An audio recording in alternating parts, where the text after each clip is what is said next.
Dan, welcome. Thanks so much, Spencer. Happy to be here. So we live in a world today where some people deny that the climate is changing due to humans altogether.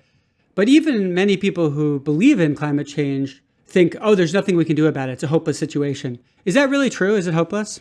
It is absolutely not hopeless. At least if it is hopeless, I'm sure doing a lot of things wrong in my life. The way I see it, there are so many possible outcomes in the world. There are some in which life becomes a lot more miserable for humans and lots of people die and we have tons of lost economic outcomes.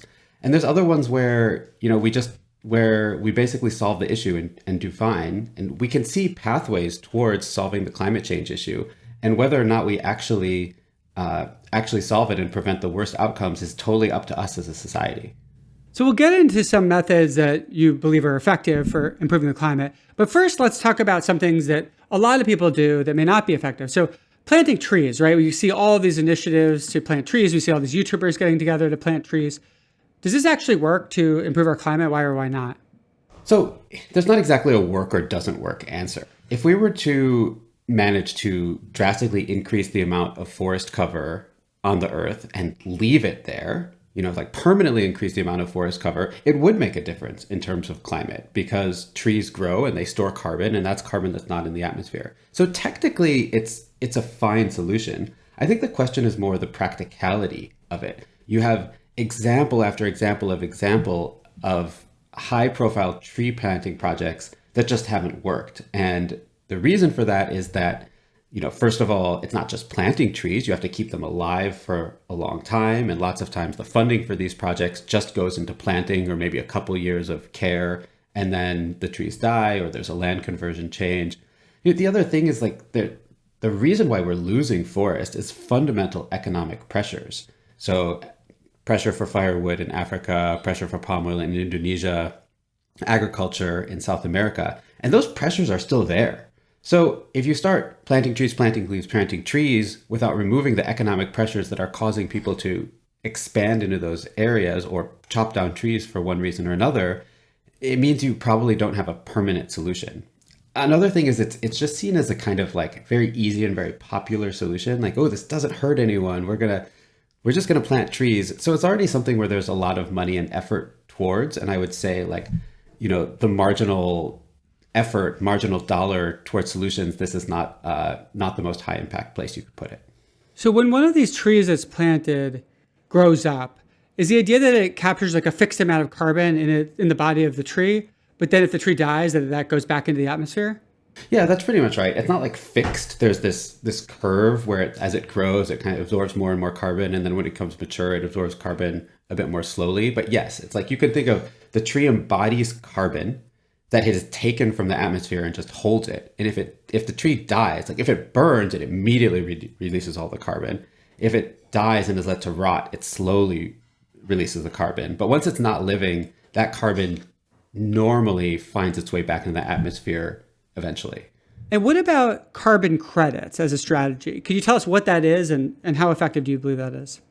Yeah, a carbon credit means that somebody takes some action, which according to them means that they are emitting less than they would have otherwise. Like maybe they are managing their farm in a way that reduces the emissions, or they are not cutting down trees that they would have otherwise. And then they are awarded a credit by some credit granting agency, and then they can sell those credits on the open markets to normally companies, but sometimes individuals who want to say undo their own emissions by saying like, I've emitted a certain amount, so I'll buy these credits that will undo my personal emissions. And I think there are two fundamental problems with this. So it's just to clarify, so essentially it creates a financial incentive to adopt better practices, in theory at least, because you essentially get paid if you switch to using better practices, right? Right, that's right. Mm-hmm. So I think there's two high-level issues with this. The first is that if our goal is to get to zero emissions, this isn't going to work because ultimately everyone has to stop emitting. And if I'm emitting and I'm paying you to not emit, we still don't get to zero. We get to less, but not zero. But they could still be effective on the margin though, right? Like even could if still be effective on the margin, yeah. Except for the second problem, which is that like most of these credits are trash. To put it very bluntly, there's like there's various problems with carbon credits. I think the biggest one is additionality, which is that if I'm saying I'm not doing this thing because you're paying me, like I'm not cutting down this forest if someone pays me, the incentives are totally aligned there for you to say, well, I'm going to cut down this forest I'm going to cut down this forest unless someone pays me. And then you wait for someone to pay you and not cut it down, but you were maybe not going to cut it down anyway. And I think that's a problem, is so many credits in the market are essentially people trying to get paid for stuff they were going to do anyway. And it's extremely hard as a consumer in the market to figure out what is what. And we actually at Giving Green in an earlier incarnation, we did a lot of research into this market to try and figure out, if this is going to be a commodity, you need real certainty that you have a causal reduction in emissions when you buy this thing. And I think that certainty is extremely hard to find in this market. Various studies have been done that say that 80% of carbon credits are bad or 90% of carbon credits are bad. It's not like a little problem on the market. It's like most of the carbon credits executed are very likely not reducing emissions to the extent they say they are, or possibly zero. Is there a strange incentive where like those that are willing to sort of exaggerate the most can make the most money, and so you kind of get a race to the bottom? Yeah, I mean, I would say that there is just a really major incentive to try to get credits for stuff you're already doing. And then when you're doing it, to try and get as many credits as you can. So you apply, like, I'm doing this, this, and this, and according to the formula that these offset creditors give you, it should give me X amount of credits. And yeah, there's incentives at all steps of the way to exaggerate, to get paid for stuff you were already doing, to not worry about what's called a reversal. If you promise not to cut down the trees, but then you go ahead and cut them down a few years later. And there's no one in this entire process is incentivized really to get it right. The credit granting providers are, the projects are their customers, right? They get paid to issue credits. The project developers are getting money. The companies that are buying the credits want to tell everyone that they're buying these awesome credits so that they're net zero or reduce their carbon footprint. There's no incentive within the system for a whistleblower. And I think that causes a kind of a fundamentally damaged system. Right, you need people to be so discerning. They just care so much about the truth about it actually reducing it to do all the research. And the reality is most purchasers are just not going to do that research. Right. And the sad part is when third parties have tried to do that research, they find almost nothing good, right? It destroys the market. So none of the intermediaries want to be that super high quality intermediary because it really destroys supply. I know that something like plastic straw removal is not, it's not targeted at global warming, but when I see that get so much attention, I kind of feel despair about it, because I think rather than being a stepping stone, people care about plastic straws and then they're going to care about the big questions. I see it as sort of performative, rather pointless actions that actually have almost no impact, but make people feel good. And I'm wondering, how do you feel about things like that? Do you think they could be stepping stones, or do you think they are actually worse than nothing because they kind of make people feel like they're doing something virtuous? But even though it doesn't really have much impact. No, I'm with you, Spencer. I think these things on most cases are pretty frustrating. I think that the question of whether individual actions matter is a complicated one. I think there's some individual actions that I would support, but the plastic straw example, I mean, yeah, it has nothing to do with climate change. Very little to do. It's also a bad example because the replacement for plastic straws are so bad. I saw this TikTok video the other day of someone who was comparing Texas In-N-Out to California In-N-Out. It's supposed to be funny, does it taste the same? And the thing that came up was in California, they had the plastic straws, and the guy was so pissed off. He was like, this is terrible.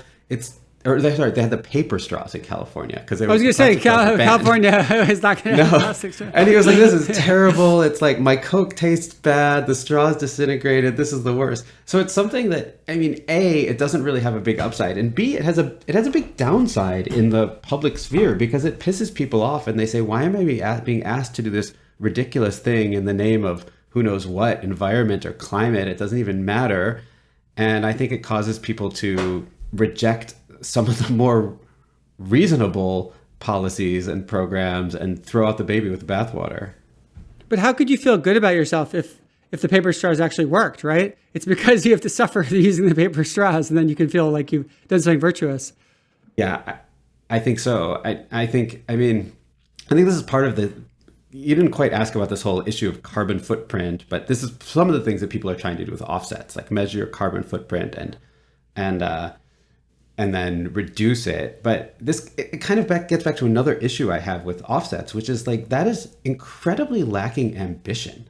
If you think that what you're going to do for climate is to offset your own emissions, whether you're a corporation or a person, the locus of intervention is so small. It's just what you do, what you spend your money on, how you drive your car. Whereas the problems that we have are so much bigger and systematic. So all these small actions, even if you do a really good job and totally reduce your carbon footprint, it's just a drop in the bucket, and it's not addressing the bigger issues.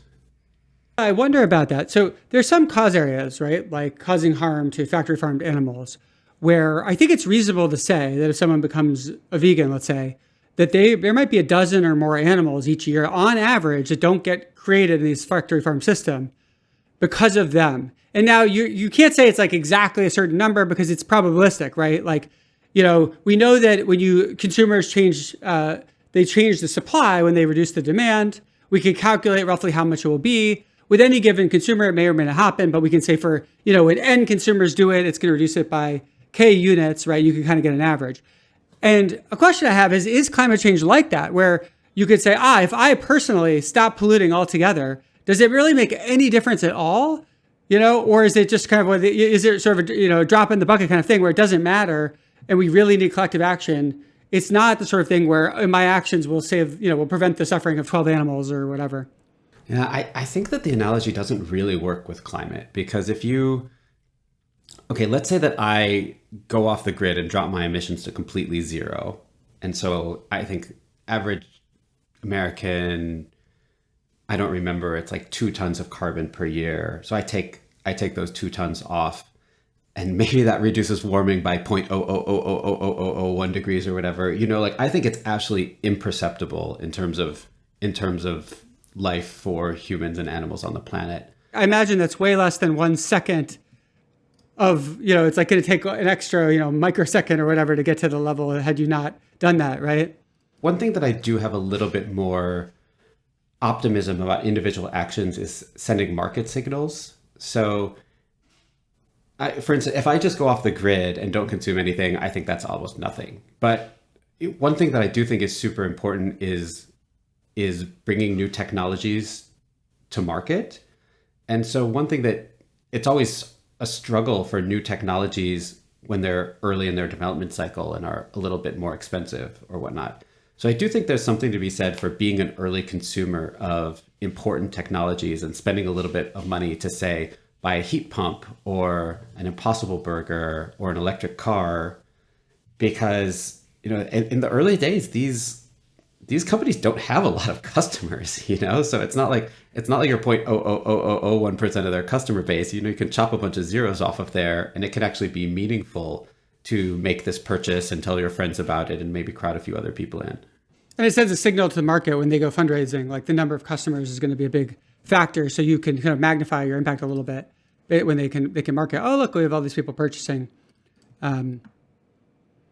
What about individual action as a strategy? Because I see these environmental groups all the time trying to push individual action as a solution to climate change. And I don't know, from my perspective, I feel like, I'm not going to say that's literally impossible, but I feel like we've refuted that as a form of strategy, that it's been pushed on for, 20 years and doesn't seem to have gone anywhere. Yeah, I agree. I think that ultimately humans are people who humans respond to incentives. And I think that people, especially in the US, where I'm the most familiar with, are not going to take massive, systematic, altruistic actions and self-sacrifice for the climate. And so I just think it's a losing battle. And I think it's a losing battle that can also backfire, because if people think that the only way that we're going to solve the climate crisis is to make huge sacrifices, like, giving up hamburgers, then you've got a huge PR problem on your hand.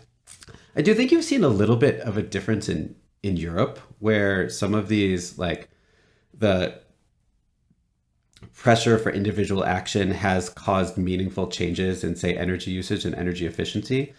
But it's also caused political schisms in Europe, where you get right-wing political movements that are kind of aligned with anti-climate, like the Yellow Vest in France. And so it's not like it's a slam dunk there either. Overall, I'm pretty skeptical in these approaches, and I just don't think they're going to scale. I wrote an article a number of years ago about what I see as the only sort of realistic solutions to climate change. And I wanted to get your feedback and tell me if I'm wrong. So Sure. I want to run it by you. So originally I had two strategies in there, but my friend who works in climate convinced me to add a third. So the first strategy I talked about is government collaboration, right? So if the major world governments of the largest countries, so we're talking China, the US, India, as well as probably Europe, all collaborated and just made sort of common sense regulations like taxing carbon, setting deadlines for industries to go to the industries that pollute the most to become more green, et cetera, that this could have just an incredible difference. But it's essentially just a political battle about having like the right leaders in place who care and working cross-culturally to really get collaboration, because you can't just do it unilaterally. You have to have all these different countries collaborating. What do you think about that? Well, that has been arguably like the premier potential climate solution that we've seen in the past 30 years. Right? You have the IPCC, and you have the UN's COP, and coming up with various agreements like the Kyoto Protocol, the Paris Climate Accords. I certainly would agree with you that it is a potential solution, is one that I think we should keep working on. But I would say it's been a relative failure so far. We've gotten a bunch of toothless promises. And I also think, if anything, the political economy of the world seems to be moving in the wrong direction. Like both, among the great powers, there seem to be splitting into various camps. They seem to be going it alone. Now, obviously, in the US with Donald Trump, we have this kind of new America First view.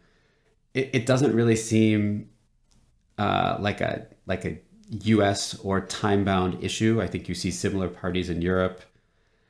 And I think you have this really fundamental issue with this like cross-country collaboration, which is that people can get in a room and make an agreement, but that agreement needs to last for a long period of time. And all of those people are going to be out of office in a few years. We see in so many countries flipping back and forth between political parties and political views. And you can see in the US, we're in the Paris Agreement, then we're out of the Paris Agreement, then we're in the Paris Agreement, then we're out of the Paris Agreement. I think the more this happens, the more it just really like decreases any type of confidence in these global agreements. So I'm pretty pessimistic about global coordination playing a really central and meaningful role. I hope I'm wrong. I don't think it's impossible, but it currently seems to be headed in the wrong direction. Yeah, everything you say makes sense. I wonder if the U.S. had a strong leader post-Trump who really cared about this, whether they would have the ability to make these negotiations and to do it in a way that has more teeth and more staying power. Obviously, it would require electing the right leader. But do you think it sort of is a fundamentally flawed idea, or do you think that there is a way the right leader of the U.S. or the right leaders of Europe, et cetera, could make it happen? I think that it's only possible if you get like broader based support from the electorate.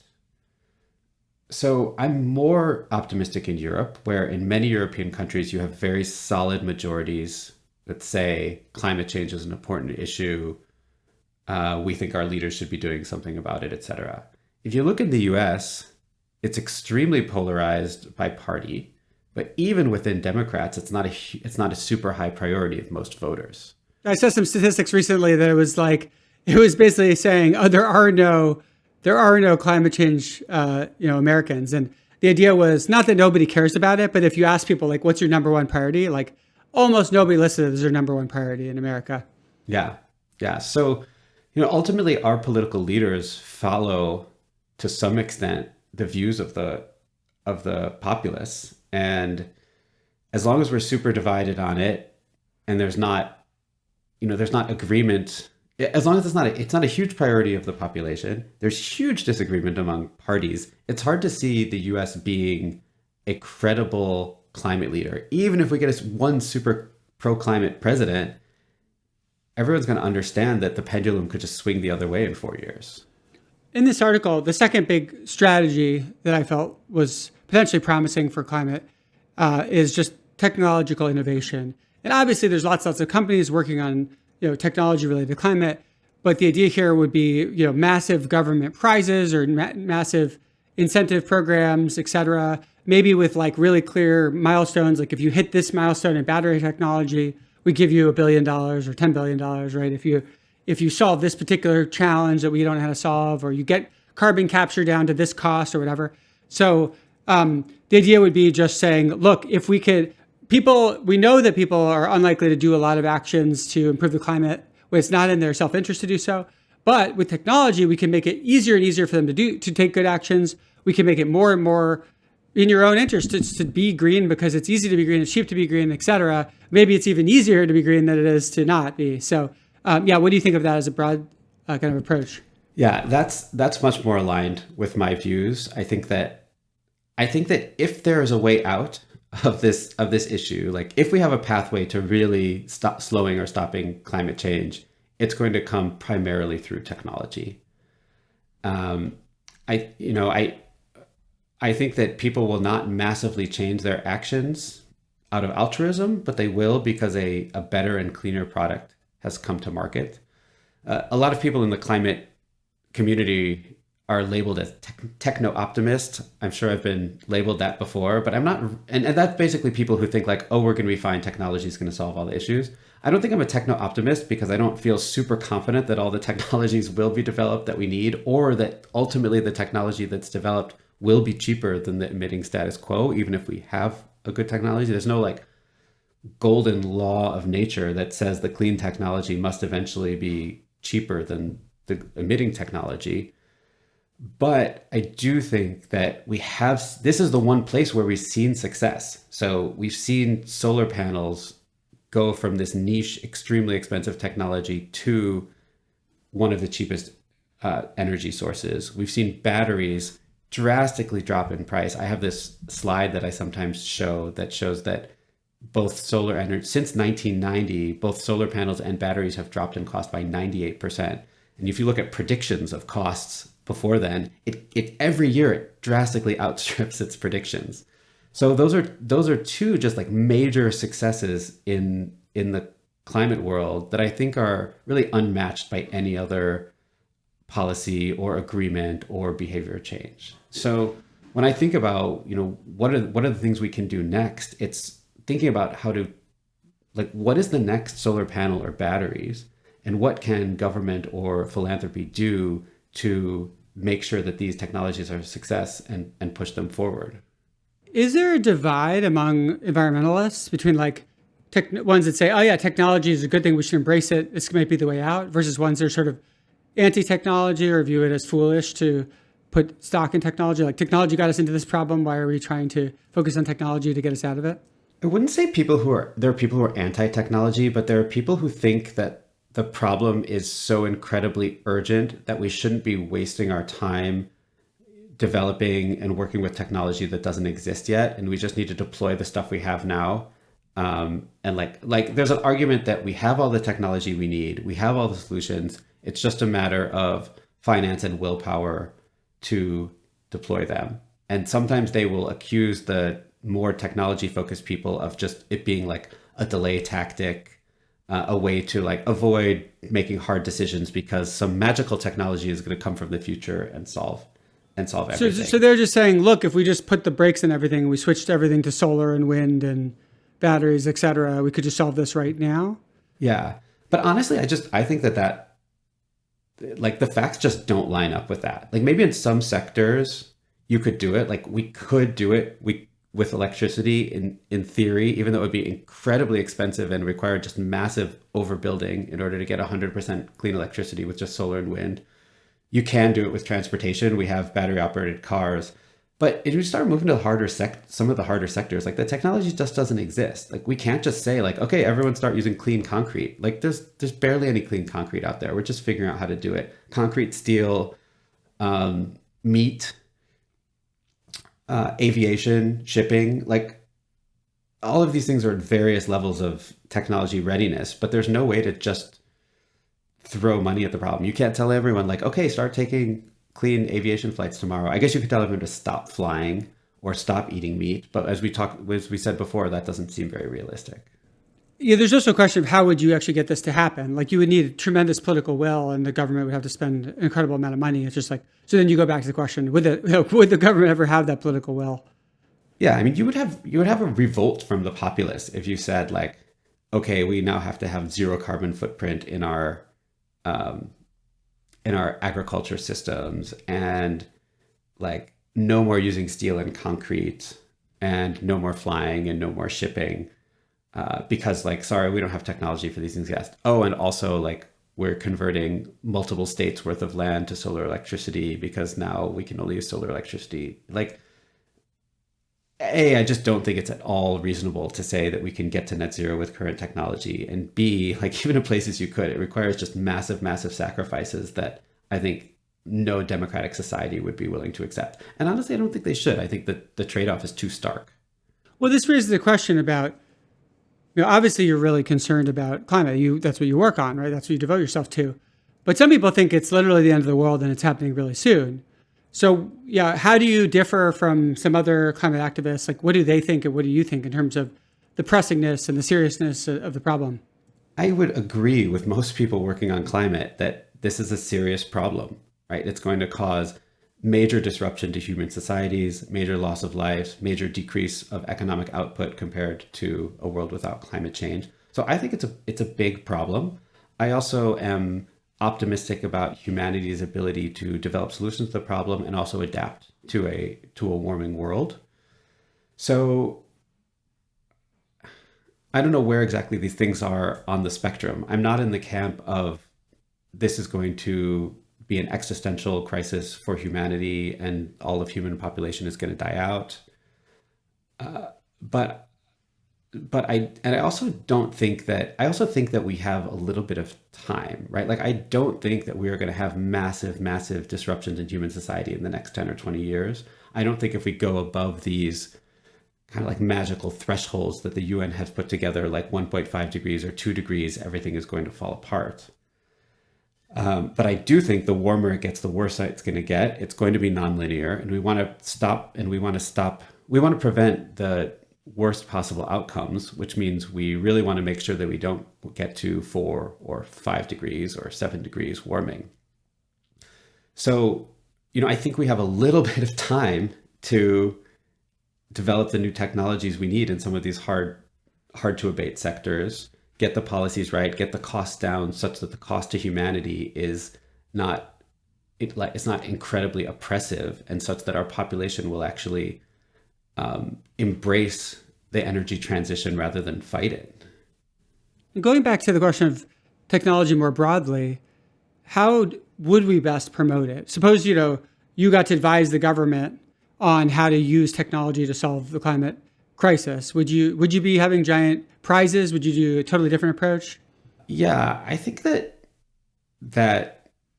the U.S. government, well, first of all, I might just talk about the U.S. for a little while because that's where I'm most familiar. And also the U.S. has historically been a real driver of innovation, both in universities, in government support, and in the private sector. So the U.S. is a really good place to do innovation. I guess Germany has driven a lot of the solar tech, but other than that, like the U.S. has been dominant. Is that right?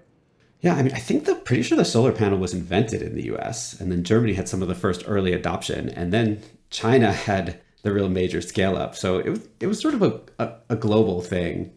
Prizes. I think prizes are a good idea, and they have their place. I think that there's a couple things. I mean, we as a philanthropy, a lot of the work we do is trying to influence the government to support certain programs that we think are important. And there's different ways that the support for technology development can happen, and it depends on what level of technological readiness things are at. So one of the things you can do is very basic R&D. The government can support basic research and development, mostly in universities, sometimes in private companies, through programs like ARPA-E, which is the energy version of DARPA, which was the military research program. The U.S. government makes direct grants to universities to, say, invent new types of batteries, invent new ways of making steel, et cetera. So straight up research, I think, is a big component of it that's very important. And then you have commercialization, where there are different things that are needed. So some are the Department of Energy Loans Programs Office has played a really big role in making loans to early stage companies with new technologies to try to help them develop them, bring them to market. There's also tax credits for new technologies, various types of subsidies. So I think government can play a really big role in taking early technologies and trying to help them get to market. And then as technologies really start to mature, governments can create long-term incentives for uptake by either through direct procurement, like the government buys a lot of steel and concrete. You could imagine the government saying, we're going to be a major buyer of zero carbon steel and totally seeding a market there. And then also putting regulations in place. As the market starts to mature, you can start to require that companies use a certain percentage of zero carbon steel in their construction, et cetera. And then hopefully eventually, the new technology can compete with the incumbent technology on merits. But like I said before, it's not necessarily true. Like you might always need a subsidy or regulation to keep green steel or green concrete demanded in the market. You also mentioned this idea of like looking for the next solar panel, right? The sort of that next edge where technology could really do a lot. What do you have an idea of what that might be, or what are some things on the horizon for that? So one of the things that we are really excited about is geothermal energy. And one thing that's so your listeners are probably relatively aware of geothermal energy. It's like Yellowstone Park, you have these boiling hot water pools just under the surface. You can kind of tap directly into them, and then water or steam comes up and it runs a turbine, and that's all great. It's basically free energy right below the ground. Those resources in the world have been heavily exploited. There's not that many places where you can just put a little pipe into the ground and get energy out. But there's been major advancements in technology driven by the fracking revolution, where fracking has allowed people to dig deeper, to extract various elements out of the ground by pumping water or other chemicals down, doing things like horizontal drilling. And a lot of these same technologies can now be used to dig deeper and deeper and deeper to find more heat, more energy, more steam that can be used for geothermal production. So one of the things that we're working on in Giving Green is trying to figure out how to push that market towards more commercial readiness. There's already been one commercial project by a company called Fervo already operating in Utah, and they're scaling up. But potentially, if you can get this technology moving down the cost curve and keep digging deeper and deeper, you could have just really massive electricity resources available in a large percentage of the world, in a type of electricity that's always available, doesn't have a huge land footprint, and is completely green. What some people might wonder about is if you look at the cost curves for solar, and you mentioned this earlier, there's been this incredible exponential falling of the cost per kilowatt. Why is that not just going to save us on its own? Like if that keeps going exponential, is it the fundamental limitations of the technology because it requires battery storage, or is it more fundamental aspects? Yeah, there's a couple of things. So one is that is the intermittency of solar power. And so, like you said, that can be at least somewhat. So the current state of technology is that, so just solar panels, they provide power just during the day. You can add batteries, and that can move the power to the evening. And generally what they're doing is like moving power from the peak of solar development to the peak of electricity demand, which is 5 to 9 p.m. It doesn't solve greater like yearly or monthly fluctuations in solar power, right? If you want solar power in New York in December, you have a little bit of solar power, but you would need either to have these like long duration storage batteries that are removing it from the summer, or you're gonna need to pipe power from, say, Arizona to get there, or you just need like so many solar panels in New York to get the little bit of solar energy that's coming in. So the answer is that all of these things are possible. Most of the technologies exist. A cheaper version of long duration energy storage is one of the things that's on the technology frontier to help this. The issue is that when you cost some of the things out, the other major problem is that it requires so much land, right? If you start to really model what it would take to power the US on just renewable energy, being solar and wind, it ends up being extremely costly because you just have to massively overbuild in order to gain every last bit of sunshine and then like save it for times when there's not sunshine or move it around. And then B, it requires just a huge amount of land. And that land is technically available. I think there's a report from Princeton. And if I remember the calculation correctly, it's like the total amount of solar build out we would need is equal to the amount of land in the states of Ohio and Kentucky. So it's a lot of land, but it's not impossible. We do have decent amounts of open land with solar resources in the American West, but practically we see more and more resistance from communities to like massive infrastructure projects in their area. Like people just don't really want to live next to huge solar fields, and there's only so many places you can tuck and hide it. So basically you have problems of large cost energy storage and community resistance that are really, I think those three things together are going to mean that solar and wind are going to like top out at some level. I'm not sure what that level is, maybe 60% of the energy supply, maybe 80%, but it's not going to make it to 100. And where do you see nuclear fitting into this equation? So we see clean, firm power, new sources of clean, firm power, and clean, firm means just power that can be deployed at any time and is always on. So that's as opposed to as opposed to solar and wind that are intermittent.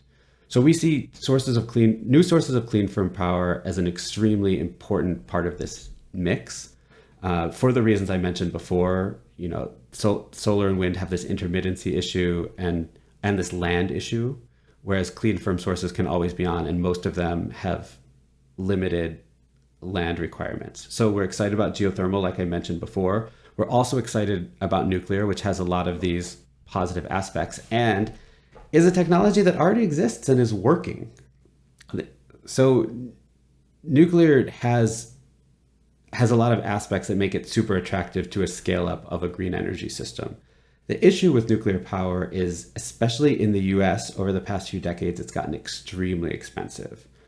And this has to do both with increasing safety regulations since the 3 Mile Island disaster, kind of layers and layers of safety regulations to prevent another nuclear incident. And also the fact that in general in the US, we've just gotten bad at building big projects. Our cost for building subways and building roads and rail lines is much higher than Asia or Europe. And it's also true for nuclear power plants, which are these huge projects that cost, I think the latest one in Georgia cost like $15 billion. So there's a problem, right? From a technology perspective, it is an excellent technology. From an economics perspective, it is super problematic. So the question is, can we develop nuclear technology and nuclear regulations such that it becomes less expensive and a more viable energy source? And so there's all kinds of new designs for nuclear power plants that are owned by various companies and are in various stages of getting regulatory approval or building their first test plants. And usually the designs are built around the idea that they can be done cheaper because they're safer, so they need fewer safety regulations, or they're small and modular, so you can build more components in factories and benefit from economies of scale. We at Giving Green are cautiously optimistic about this revolution, and we've made grants in this area for nuclear, and I think it's a piece of the puzzle. But I do think that there's an open question about whether the nuclear industry can get the costs down or whether it's going to be overrun by other technologies. When writing this article about potentially promising strategies in climate, the third strategy I originally didn't have, as I said, but my friend who works in climate convinced me to add it, which is around the idea that there's a relatively small number of companies that have a relatively large effect on the climate. Sometimes people would say it's like, under 200 companies that have this really large effect on the climate. And the idea there would be that those companies might be able to be pressured either by their shareholders or potentially by governments to changing their behavior, and that could have a big impact on climate. What do you think of that kind of approach? I read this, Spencer, and I felt pretty skeptical. So there's two things. It's the pressure by government. I'm more optimistic about. I think government has a lot of power, and I mentioned before when I was talking about heavy industry, government could just say, okay, all you guys need to be buying clean steel now, and then it can basically happen. So I believe in the power of government, but I do think the crux of this argument was a little bit different. It was more about customers or shareholders putting pressure on companies to change the way that they do business in a way that decreases emissions. And this, I'm not so optimistic on. So you see some really excellent examples of this happening with tech companies that I think are quite good. You see Google going out there and trying to be a buyer of first of a kind sources of nuclear energy, geothermal energy. You see Microsoft has some really interesting financial deals with new producers of green concrete and green steel. Like they're out there trying to be a first mover on some of these technologies in a way that I think is really useful, while also trying to do a lot of work to decrease their own footprints. But I think that using the examples of the tech companies as as representative of the rest of the polluting industries, I think is totally wrong. Technology companies have huge profits. They have an extremely liberal employee base that wants to see the companies make changes, and the ratio of their profits to their carbon footprints are really high. So they can go and spend a little bit of their profits to reduce their carbon footprint and do some good stuff. And I think that's all great. But if you try to expand it to the largest emitters, so I don't have the top 200 emitters in front of me, but I sure as heck bet it's the big oil companies and the big industry companies, chemicals, steel, concrete, because that's where emissions are in our system. And those companies have an extremely different ratio of emissions to profits. So for instance, BP made a net zero commitment a few years ago that they've very quietly walked back, where they said, BP will be net zero by, I don't remember what year it was, something totally unrealistic. But if you took a look at what it would cost to like taking so I did this calculation, some reasonable estimate of abatement costs, and you look at their total emissions versus their profits, abatement costs were like 3 times profits. So you really think that BP is going to completely erase its profits to reduce its emissions or to eliminate its emissions? Like, no way. First of all, you're never going to get a majority of shareholders that wants to do this. You're not going to have executives who want to do this. It's just like in the places where the really huge emissions are, there's not the incentives nor any type of market reality that's going to force them to do this. Are there low-hanging fruit actions these giant companies could take if they were so inclined that wouldn't, because obviously they're not going to completely sacrifice their profits, but are there things they could do that would have very little effect on profits, but would have a big environmental effect? So we at Giving Green have a paper on this, a white paper on what we think companies can do to make a difference in the climate. And I really think a lot of companies are doing the wrong thing. They're looking very clearly at their own emissions, and then they're trying to take steps to reduce it, which is fine, but usually they're taking the easy steps, like buying, like Amazon bought a fleet of electric vehicles instead of buying gas powered vehicles. Actually, I think that was pretty good, but it is buying into a mature-ish technology and not really changing the game. So, these things are fine, but I think the low-hanging fruit is less interesting than the hard stuff. Where I think is really interesting corporate action is companies trying to make catalytic investments in the hard stuff. It's similar to what I was talking about with individuals before, where you have individuals. I said I think individuals should try to be early buyers of new potentially catalytic technologies, because somebody's got to make that sacrifice. And so when you see companies doing that, I think it's really interesting. I mentioned Microsoft, I mentioned Google. There's an Australian mining firm called Fortescue that's trying to drastically reduce its emissions by inventing the technologies it needs to reduce emissions in the mining space and in the iron smelting space, which is just an incredible source of emissions. And so just like really making tough first of a kind investments within their supply chain that probably are not in the short run profitable, but might be in the long run, especially if you can establish yourself as a technology leader.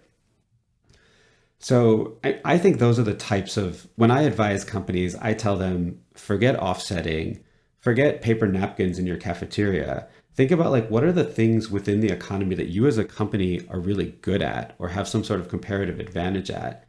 And how can you, work to provide a unique market signal or develop a new product that is really needed for the transition? Right. So rather than just mitigating some of the stuff they're doing, actually creating new solutions. Yeah, I think that's more compelling. It kind of gets to this story. I forget I think like Morningstar delisted Tesla from its ESG ratings because of, I'm not sure, some corporate policy, and Elon Musk went ballistic. He said like, we're the largest electric car company in the world. How can you say we're not helping the environment? And I think he had a point. I think that the products that companies create are more important than like, a 10% emissions drop in their supply chain.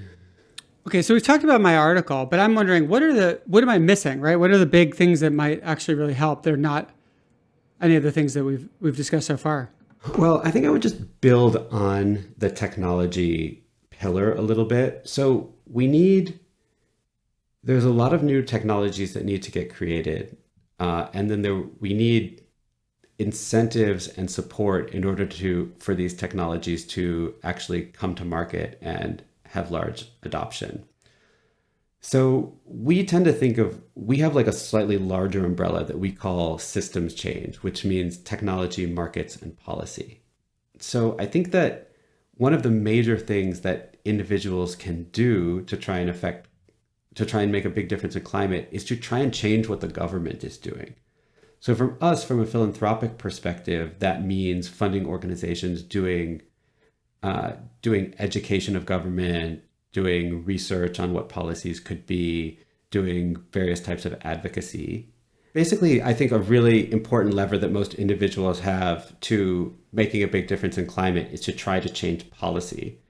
And so that can mean, for individuals, that can mean voting, that can mean political action. From where I sit as a climate philanthropist, that mostly means funding organizations that are trying to change policy either through research, through advocacy, through policy analysis and development, etc.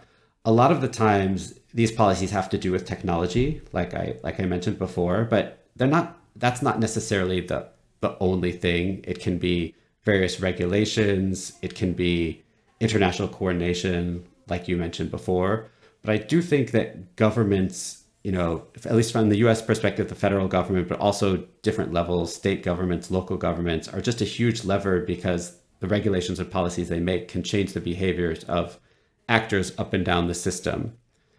So I just think thinking about government as an important actor in the space is super, super important. And then the other thing that I think about is markets and And again, I'm usually thinking about like how do we make sure there's a viable market for clean energy and products made with clean energy, like solar panels, green steel, meat-free burgers, etc. And so the and so that market can come through various government actions.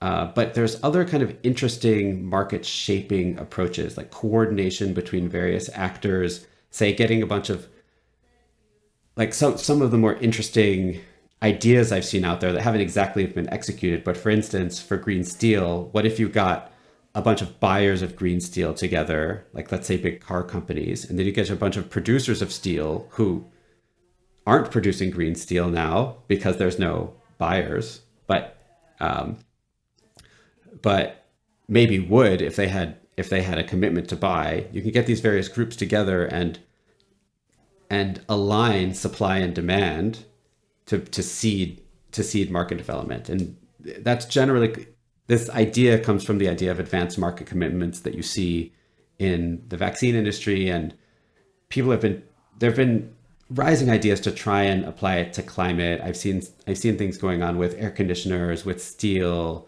with alternative proteins. And so I think this is a really interesting potential mechanism. Before we wrap up, I wanted to ask about how you think about focusing on climate versus other potential ways of helping the world, right? Like when you're thinking with a kind of a, what's the most effective intervention to pursue? Why do you choose climate? Well, I would say that at least at a personal level, I didn't choose climate because I went through a list of all of the things that could be done. I chose something that I thought that I had some comparative advantage in, that I knew something about. So I think that that's what drives a lot of individuals. And speaking, if I were say trying to talk to a donor or someone with a bit more of a blank slate, I don't think I would come out here and make the argument that climate is absolutely the most important thing that people have to do. I think, you see the effect of altruist community does a lot of work on cause selection, and there's a lot of compelling causes out there. I think I would say a few things though. And one is that climate is very clearly like a very clear and present danger to humanity that is here and definitely happening. And so I think for people who are interested in working on a problem that is very clear and present, compared to say like, an AI robot takeover that's like hopefully not going to happen, but like working on a low probability outcome. Climate is like working on a problem that we know is a problem and we feel like we have tangible solutions to and can actually make progress with. So I think that's both attractive to me as an individual and to lots of people. To move to a little bit more of like a nerdy cost effectiveness approach to it, I also think that it is, I wouldn't say it's better than other things people could work at, but I think it is extremely competitive with, like I would say like within the same order of magnitude of cost effectiveness of other cause areas that people find very compelling. I don't know all of the comparisons, but for instance, I came to climate from working at international development and working with GiveWell a lot, in my role in ID Insight, GiveWell was one of our clients. And so I like to do a little bit of a back of the envelope math, kind of comparing working on climate and the type of things we do at Giving Green versus comparing lives at GiveWell. So GiveWell's cost effectiveness models, there's quite a range, but generally you think that the cost of a life saved by donating to a GiveWell charity is roughly $5,000. And the value of statistical life is a measure used to, try to put some monetary value on a life saved. And GiveWell has done some work with this. And actually, in my job at ID Insight, we did a bunch of surveys in Africa to try and estimate, how people make the trade-off between money and life. And something like in the order of $50,000 is probably a pretty good estimate of the VSL in these contexts. So that's where someone could basically make decisions that could increase the probability of them dying by 1% or something like that, that you kind of back out, well, that is an implicit price that they're putting on their own life. That was actually the preference exercise that we did. And we got an estimate around there. But there's a few different ways that people have estimated that come like in that basic ballpark.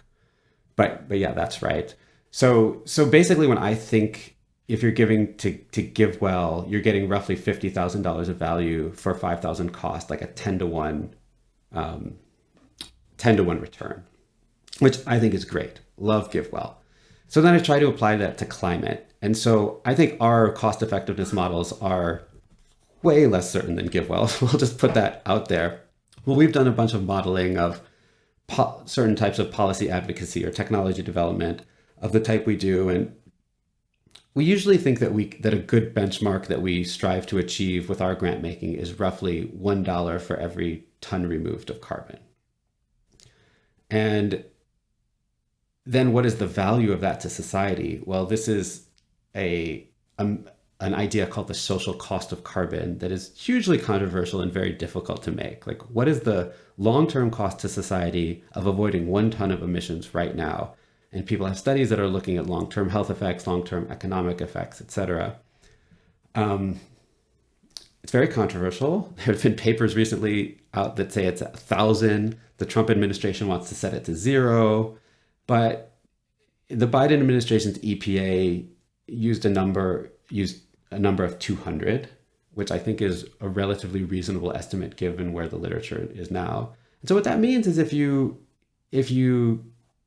contribute to climate and you believe our cost effectiveness numbers, which you should have a dose of skepticism, but I think that they're relatively solid, well, then you're getting a 200 time return on your investment. So basically, I think that's really strong related to other really good causes out there. Like I said, I'm not going to make the argument that climate is better than one of these others, especially given massive uncertainty, but I would make the argument that it's probably comparable. The effective altruism community is obviously very concerned with like, how do you do the most good? And very few people end up working on climate. Do you think that's a mistake? Do you think it's a blind spot? Well, I understand why people do it because the effective altruism community tends to view climate as something that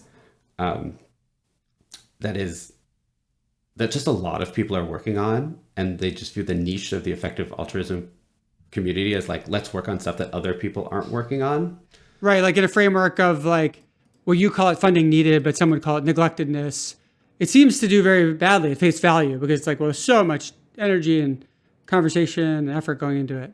I think there's some truth to that, but it also misses some points. I mean, it's such an incredibly wide and multifaceted field that I do think there are certain pieces of it that are extremely neglected and important. And that's the stuff we're trying to find.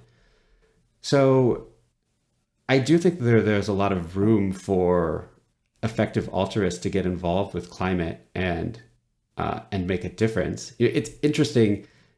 You said that effective altruists are not so interested in climate, and that seems to be true based on the type of things that the major effective altruist organizations are working on. But if you actually look at surveys of people in the effective altruist community, it's one of the top cause areas that people care about and think is important. Maybe not the top, but it's like top 5. I might not have the latest survey in my mind, but I do think a lot of effective altruists care about it. I think that the application of the ideas of cost effectiveness and high marginal effectiveness are concepts that are super important to apply to a field like climate change, where there is a huge variety of potential solutions. There's a lot of money going into it, going to things that seem not that important. And I think there's a lot of value to working on this issue with an EA type lens. So that's what that's what inspired me to work on climate. And I actually think I think there are a lot of people who do feel the same way. Why is it that there are neglected sub areas that are important, right? You might think with all the money going around, all the concern, a huge number of people are really concerned about climate. Why are there these pockets of neglectedness? I think that a lot of the money comes you have the kind of traditional environmentalist movement that's very focused on conservation. And I think you just see a lot of the money, and conservation is really important for climate, but you tend to see that there were certain values in these types of organizations. And these are the nonprofits themselves, these are funders, these are also people within government, that those organizations had a certain set of values built up over decades.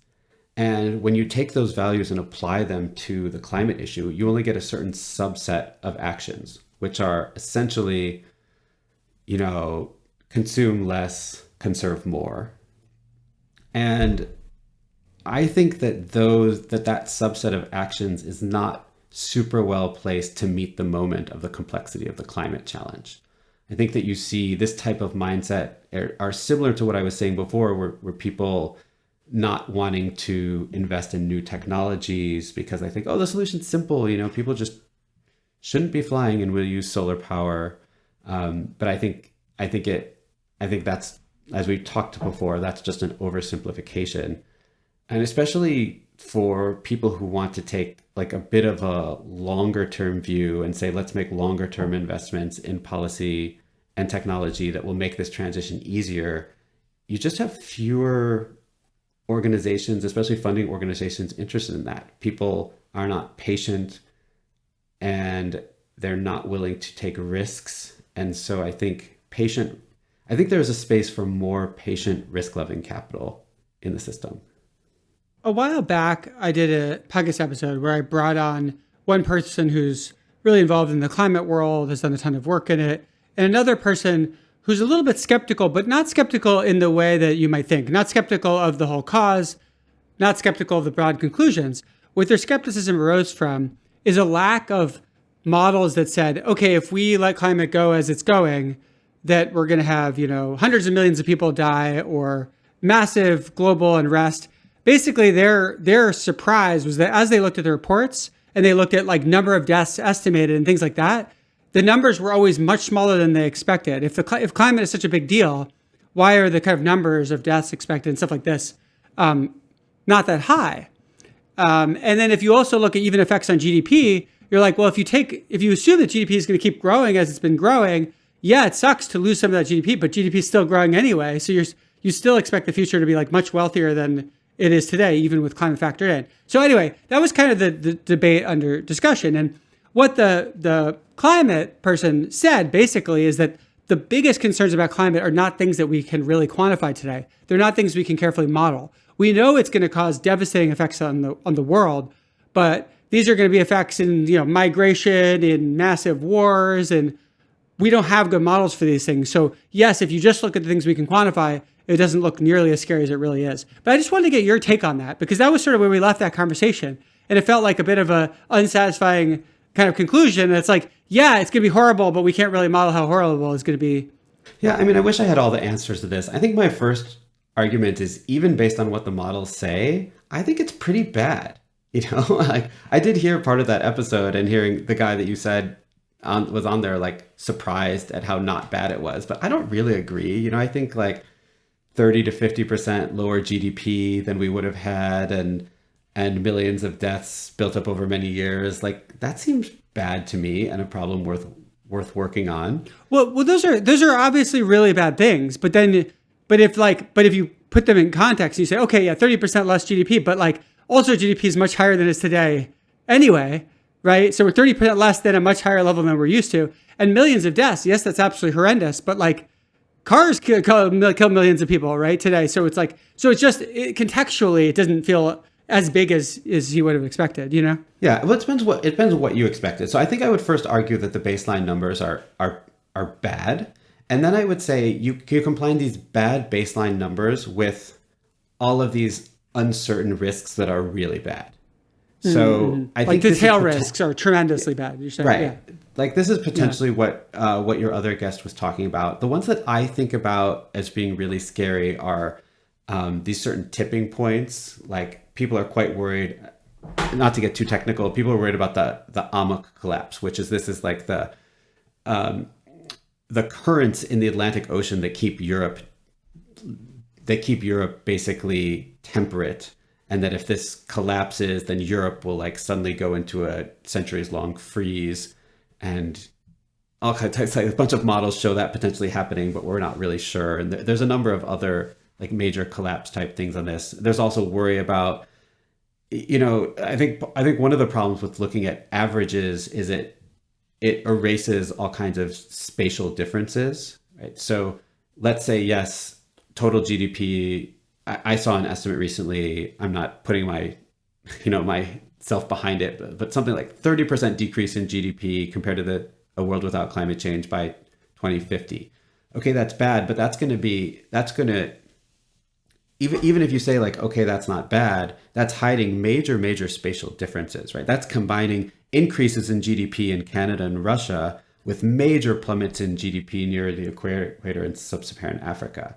So I think it's partially like it's going to be okay for plenty of people. I do think as like relatively wealthy people in the US that have the ability to adapt to climate, I don't think it's going to be catastrophic, but I do think you will see certain parts of the earth that become untenable for agriculture, that have just crazy heat, and you're going to have massive migration movements. And then, you start getting some of these tail risks. Like, will it cause major wars? Will there be disease outbreaks? Will you have like new types of disease develop? I don't know. Like, I don't think I heard part of that episode that you were talking about. And I do think it's a little bit foolish to make,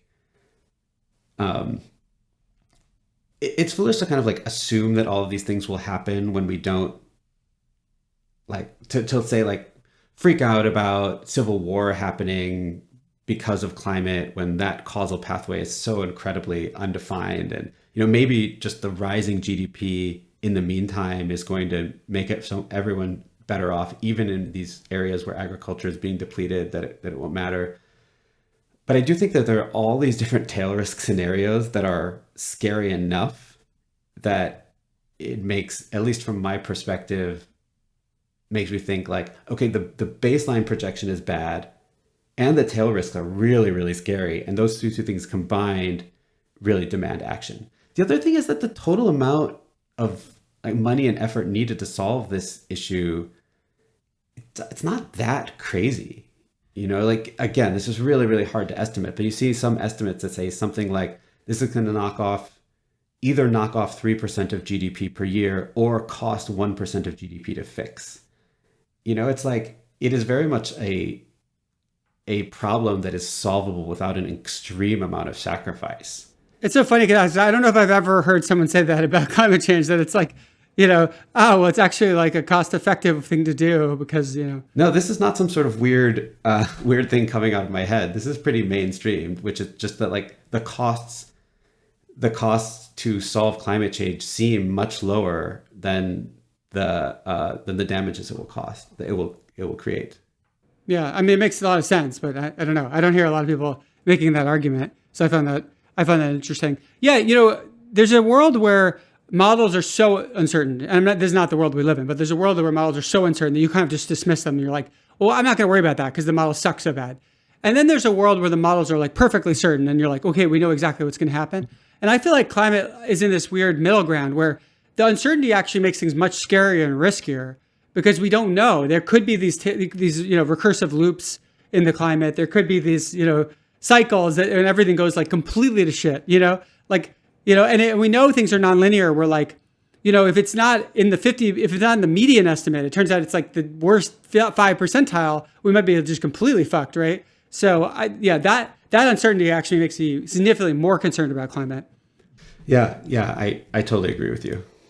Before we finish, what would you want to leave the listener with? For example, are there specific things that you think they should donate to? Are there specific actions you think they should think about taking? Yeah, I mean, I guess I can just take 1 second to talk about what we do at Giving Green, which is, we do research to try to help donors figure out how they can intervene in climate in the most cost-effective ways. So we have research on what types of organizations we think people should be giving to, what we think the really high leverage points are. We have a regranting fund. People can just give to our fund, and then with with no additional costs. We'll regrant it to organizations according to our research. I think I've already sort of talked about the types of things we think are important, but I can just kind of quickly list some of the conclusions that our research has come to in terms of very specific areas that we think are really high impact right now. So one is in the US. We think that, especially given the current administration, it's a time of retrenchment of climate, but we see a couple places of potential bipartisan progress, one of them around clean, firm power, especially around technology innovation. So this is the nuclear and geothermal stuff I talked before. And then also about reducing deployment barriers to renewable energy. So permitting, siting, transmission, just trying to stop the regulations that are preventing more and more clean power from getting on the grid. I've talked a lot about steel and concrete. I just think heavy industry is such a big problem that is mostly unaddressed. And we think that a lot of the action of this is happening outside the US, and we have some organizations doing really good work trying to bring these new technologies to bear. I think the food systems, especially livestock, are just an incredibly big issue that's causing tons and tons of emissions and basically no government action on it. So we're excited about alternative proteins. We're excited about trying to reduce the amount of methane within a cow's stomach. And we have a bunch of organizations we think are doing really good work on this. Shipping and aviation are both really unsolved problems that we think they both work on the policy and technology side, need to be done. We're making some grants in these areas. We're working on reducing barriers to deployment of renewable energy in low-income countries, specifically India and Indonesia, which are projected to be really, really large and growing emitters. So trying to look at unleashing barriers to solar energy, wind energy, heavy industry in these countries. And then finally, we do some grant making in what's known as climate interventions. So, if things get really bad, what can we do? So solar radiation management, specifically around governance, how could we make a decision to actually, do one of these things, like putting a bunch of sulfur in the air to reflect the sunlight? How could that be decided as a society? And then carbon removal, trying to get carbon out of the air through various technologies. So those are the pillars where we make recommendations and grants, and we have deep reports on why we think these things are important and where we think people should be giving their money and specific recommendations. So I think there's something in there for most people. And also all of our research and deliberation is super transparent, hopefully, on our website. So people can just kind of walk through our logic and see whether you agree or disagree. And you can write us emails and tell us what you think. We're happy to chat. Great. So if you want to check out what the recommendations are now, go to givinggreen.earth. And Dan, thank you so much for coming on the podcast. All right. Thanks so much, Spencer. I really appreciate it.